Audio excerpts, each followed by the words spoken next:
എന്നെ വിളിക്കാനും എന്നെ അന്വേഷിക്കാനും എനിക്കാകെയുള്ളത് എൻ്റെ ഉമ്മയും എൻ്റെ ഉപ്പയും എൻ്റെ അനിയന്മാരും മാത്രമാണ്. പക്ഷേ ഈ കഴിഞ്ഞ 2 ദിവസമായിട്ട് റൂമിൽ നെറ്റൊന്നും ഉണ്ടായിരുന്നില്ല. നെറ്റ് കണക്ഷൻ പോയിട്ടുണ്ടായിരുന്നു. നെറ്റിന് എന്തുമാത്രം പ്രാധാന്യമുണ്ട് എന്നുള്ളത് ഞാൻ ഈ കഴിഞ്ഞ 2 ദിവസമാണ് അറിഞ്ഞത്.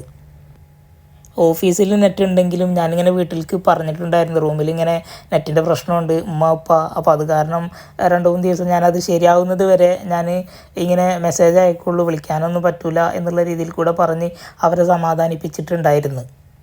പക്ഷെ എന്നാലും അവരുടെയൊക്കെ ശരീരം മാത്രമേ നാട്ടിലുള്ളൂ, മനസ്സ് മുഴുവനും എൻ്റെ അടുത്താണെന്നുള്ളത് എനിക്ക് നല്ലതുപോലെ അറിയാം. ചില ദിവസം ഇങ്ങനെ ഒറ്റയ്ക്ക് ഇരിക്കുമ്പോൾ കണ്ണൊക്കെ നിറയും, ഒരുപാട് സങ്കടം തോന്നും അവരൊക്കെ ഓർക്കുമ്പോൾ, ഞാനിവിടെയും അവരവിടെയും എന്നൊക്കെ രീതിയിൽ ഇങ്ങനെ തോന്നുമ്പോൾ. പക്ഷേ ആ സങ്കടങ്ങളൊക്കെ എനിക്ക് സന്തോഷമായിട്ട് തോന്നിയത് ഇന്നലെ വിളിച്ചിട്ടുണ്ടായിരുന്നു ഞാൻ. അപ്പോൾ ഈ ഞാൻ ജോലി ചെയ്തിട്ട് കിട്ടിയ ശമ്പളം അങ്ങോട്ട് അയച്ചു കൊടുത്തിട്ടുണ്ടായിരുന്നു. എന്നിട്ട് ഞാൻ ഉമ്മാടും ഉപ്പാടൊക്കെ പറഞ്ഞ്, ഉമ്മ നമ്മൾ എത്രയാണ് വീടിൻ്റെ വാടക ബാക്കി കൊടുക്കാനുള്ളത് അതൊക്കെ കൊടുത്ത് തീർക്കണം കേട്ടോ.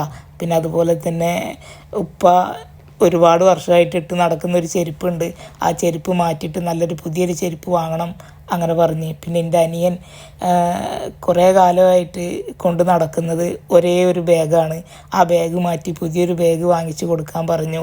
അങ്ങനെ ഓരോരോ കാര്യങ്ങൾ ഞാനിങ്ങനെ എടുത്തു പറയുമ്പോൾ ശരിക്കും പറഞ്ഞാൽ ഈ പ്രവാസത്തിലായിട്ട് എത്ര ബുദ്ധിമുട്ടാണെന്നുണ്ടെങ്കിലും ഈ പ്രവാസത്തിൽ 1 വർഷമല്ല 2 വർഷമല്ല, ഇനിയുള്ള ദിവസങ്ങൾ മുഴുവനും ഞാൻ ഈ പ്രവാസ ലോകത്ത് ജോലി ചെയ്തിട്ട് നിൽക്കുകയാണെന്നുണ്ടെങ്കിലും ഒരുപാട് സന്തോഷമാണ് എന്നുള്ളത് ഞാൻ മനസ്സിലാക്കി.